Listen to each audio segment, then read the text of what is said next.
मध्य प्रदेश में 17 नवंबर को वोटिंग होनी है। इसे लेकर बीजेपी हो या कांग्रेस, सभी दल अपनी अपनी तैयारियों में लगे हुए हैं।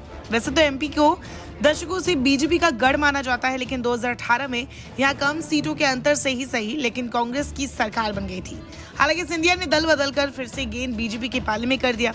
इस बार शिवराज सरकार को हटाने के लिए कांग्रेस ने पूरी जी जान लगा दी है। हालांकि क्या आप जानते हैं, भगवा दल को राज्य में मजबूत करने में कांग्रेस और खासतौर से पूर्व मुख्यमंत्री दिग्विजय सिंह की बड़ी भूमिका मानी जाती है, और इस बात का खुलासा एक किताब से होता है।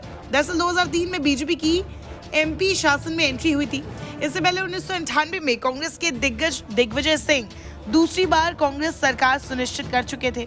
वरिष्ठ पत्रकार दीपक तिवारी की किताब में इस बात का खुलासा किया गया है कि कैसे एमपी राज्य कांग्रेस के पास से बीजेपी के पास चला गया।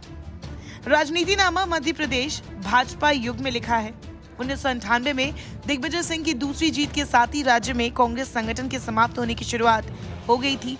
किताब के मुताबिक जैसे जैसे दिग्विजय सिंह मजबूत होते गए, संगठन पर सभी का ध्यान कम हो गया था। चूंकि प्रदेश कांग्रेस अध्यक्ष सरकार के पिछलग्गू हो गए थे, इसलिए पूरा संगठनात्मक ढांचा चरमरा गया। आगे बताया गया कि कांग्रेस की सरकार बनने के बाद राज्य में नगरीय निकाय चुनाव होने थे, और इनके टिकटों को लेकर कांग्रेस में गुटबाजी के कारण बहुत खींचतान हुई। तिवारी अपनी किताब में आगे बताते हैं कि कांग्रेस में खींचतान के बीच दिग्विजय सिंह ने फ्री फॉर ऑल का फॉर्मूला अपनाया था। किताब के मुताबिक यानी पार्टी ने किसी को टिकट नहीं दिया और कहा कि जिसको भी चुनाव लड़ना है लड़ ले। इससे कांग्रेस कार्यकर्ता एक दूसरे के खिलाफ चुनाव लड़ने लगे। कहा जाता है कि इसी फैसले के बाद बीजेपी के मजबूत होने की शुरुआत हो गई थी। तिवारी लिखते हैं, ऐसा करने से बीजेपी के हजारों कार्यकर्ता पार्षद और नगरीय निकायों में पहली बार प्रतिनिधि बन गए। बीजेपी को इतने बड़े लेवल पे अपनी जड़ें जमाने का मौका पहली बार मिला था। इसके बाद कांग्रेस पार्टी कभी कोई बड़ा चुनाव मध्य प्रदेश में नहीं जीत पाई।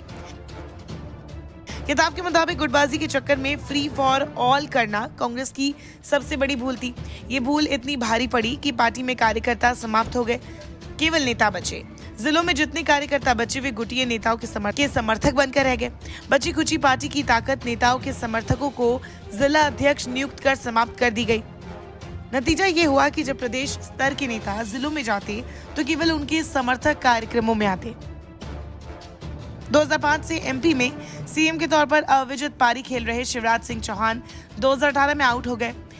एक और जहां लंबे समय के बाद 114 सीटों पर जीत के साथ कांग्रेस ने सत्ता में वापसी की, वही बीजेपी को लंबे शासन के बावजूद 109 सीटों पर जीत के साथ मुंह की खानी पड़ी।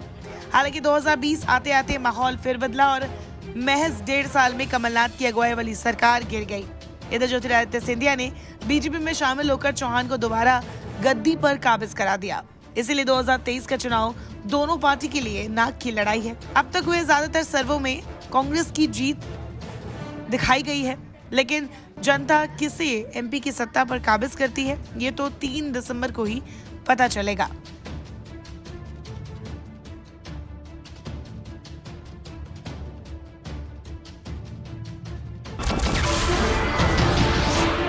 नमस्कार, मैं हूं मानक गुप्ता। अगर आपको हमारा ये वीडियो पसंद आया हो तो इसे लाइक और शेयर जरूर करें, और हाँ, हमें सब्सक्राइब और फॉलो करना ना भूलें ताकि आप देश और दुनिया की कोई खबर मिस ना करें। तो जुड़े रहिए हमारे साथ और देखते रहिए न्यूज़ 24।